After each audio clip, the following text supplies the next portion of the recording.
Good afternoon. You're watching Chapman News. I'm Jaida Sandhu. According to the 5th annual Chapman American Fears Survey, government corruption is America's top-rated fear for the 4th year in a row. The survey collects responses from more than 1,000 randomly selected adults across the U.S. The elections are just 4 days away. Midterms are often called a referendum on the current president, sort of a report card. The Democrats are campaigning hard to take back the House with their superstars Barack and Michelle Obama and even Oprah Winfrey. So what does this mean for the Me Too movement and survivors of sexual crimes moving forward? Time is ticking on the climate change clock. A new study suggests oceans have absorbed 60% more heat over the past 25 years than researchers had previously estimated. Activists were gathered here to bring awareness to the ongoing danger of fossil fuels in these Los Angeles communities. Their main goal is to implement safer and more sustainable energy sources moving forward. I got the chance to talk to a local high school environmental teacher here, and she handed me this brochure.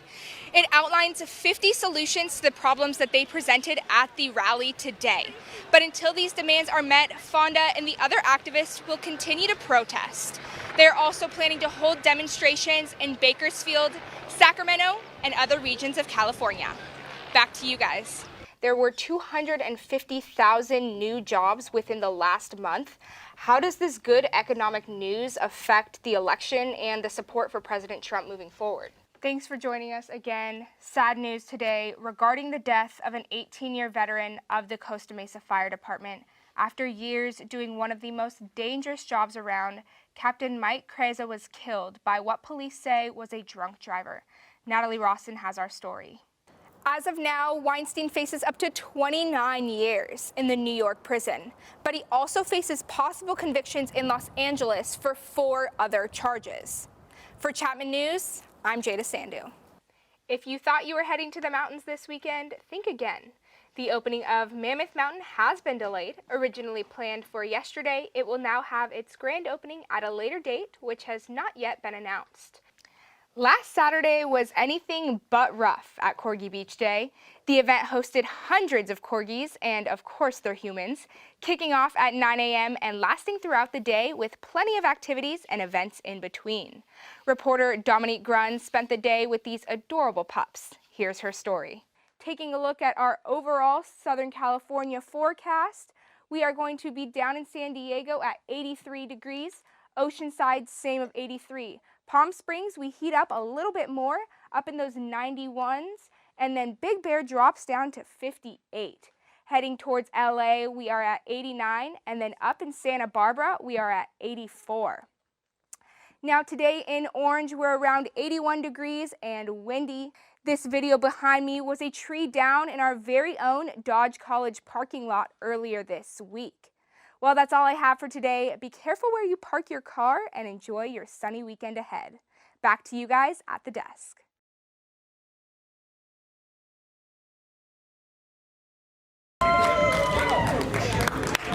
At Chapman's annual Relay for Life, participants and student organizations partnered with the American Cancer Society to fight against cancer and honor those whose lives have been affected by this disease. Participants, survivors. So Relay for Life is basically this huge fundraiser where a bunch of teams that were created at Chapman just set up booths and walk for 24 straight hours to help raise awareness and raise money to end cancer. Relay hosted fun activities such as blanket making and scavenger hunts. But these aren't the only reasons people participate in this event. I myself am a cancer survivor. I've lost 2 grandparents to cancer, and I lost one of my close friends, Madison, last year to cancer, so it's really important for me. Participants say the most difficult part of Relay is attempting to walk for 24 hours straight. So many groups will set up tents, just like these, in order to help give their team members rest before they begin walking again. It's such a great event, and I think people are intimidated by the 24-hour aspect of it, but like if your team breaks it up in shifts, it's so much fun. For Chapman News, I'm Jaida Sandhu.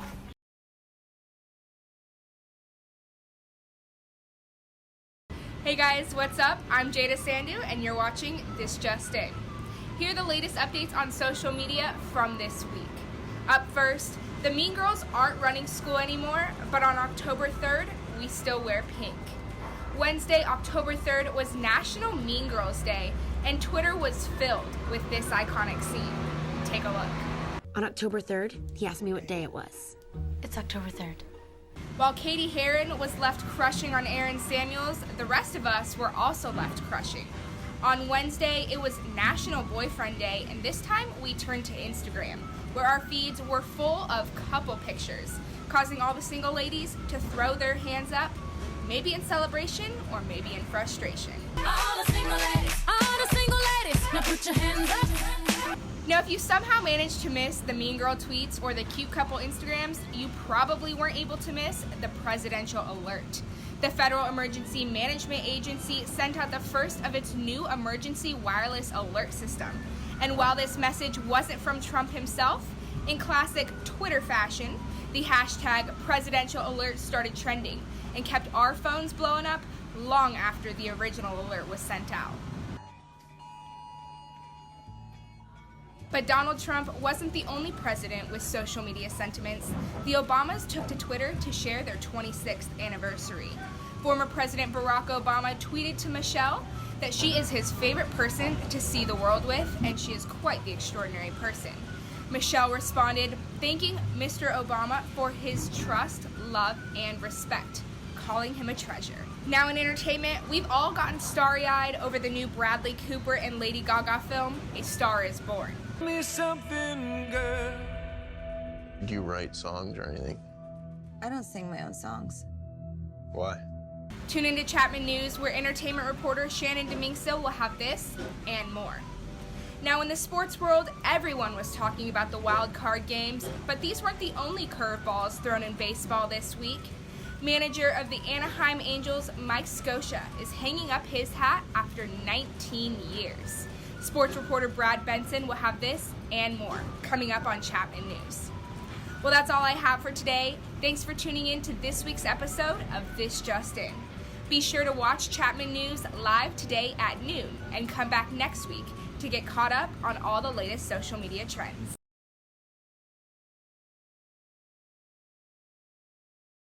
Global coronavirus cases have now surpassed 1 million. Over 200,000 people have recovered from the virus, and over 50,000 have died. For those who have recovered, the UK is considering an immunity certificate. This would allow people with the antibodies to start to return to normal life. But they're unsure if this is the safest approach at this time, especially considering some countries are now buckling down more than ever. Italy has extended its lockdown until April 13th, Pakistan until April 14th, Germany until April 19th. Tuesday was a serious day for the coronavirus. On Tuesday, the UK recorded its highest number of deaths, 563 in one day. Italy also had a moment of silence. Flags were at half-mast to honor the victims of coronavirus and to show solidarity to the city's suffering. Also on Tuesday, Lebanon agreed to a policy to let its abroad citizens come home despite the lockdown placed on the country. Now, over in southern Europe, Spain is using 11 hotels in Madrid to house over 700 patients infected with the coronavirus. This allows patients to quarantine without putting their families at risk. In Austria, unemployment has reached its highest peak since World War II, with over 500,000 people now without jobs. Coronavirus isn't just affecting us right now, it's also affecting future plans across the globe. The UN Climate Conference, which was set for November, has now been postponed. The Edinburgh Festival of Arts and Culture has also been canceled for the first time in 70 years. And while Saudi Arabia hasn't canceled the pilgrimage at this point, it is asking Muslims to wait before making their plans for the Hajj. Over in India, 1.3 billion people are home under the world's largest lockdown. Now, the Delhi government has started tracking the phones of individuals infected with the virus to ensure they are following quarantine orders. Now, despite the devastation of coronavirus, Mother Nature is still providing people with quite the sight. In the UK, as people are on lockdown in their homes, a group of mountain goats were able to get a bit closer to a northern Wales town. Residents say they got to see the goats roaming the streets of the city and eating plants and bushes in the town square. And people are still finding a reason to celebrate. Bob Wayton of Southern England celebrated his 112th birthday, in isolation, of course. But the assisted living facility still sang him happy birthday from a safe distance. And he even received a plaque from Guinness World Records for being the oldest living male. We're wishing you a happy birthday, Bob. For Chapman News from Orange, California, I'm Jaida Sandhu.